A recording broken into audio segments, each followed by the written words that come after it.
riziki yako inawezekana kama kidole gumba, kwamba riziki yako ni fupi zaidi, lakini Mwenyezi Mungu ni kwamba wote ametujalia tupate riziki.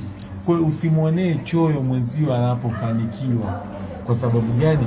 Hiyo ndio riziki Mungu alompangia, yani sio yeye. Yani huwezi kulazimisha riziki ya mwenzio kuwa yako, haiwezekani. Kwenye kuongeza hapo, tuko kwenye pati, wanaume mpo wengi na kuna wanawake wengi. Niwakumbushe, wanawake ni kama mabati, hakikisha unapigilia msumari vizuri. Usipopigilia vizuri, bati hilo litapepea kwa jirani yako. Usipopigilia msumari vizuri, hilo bati kija kimunga litapepea kwa jirani yako. Jamani,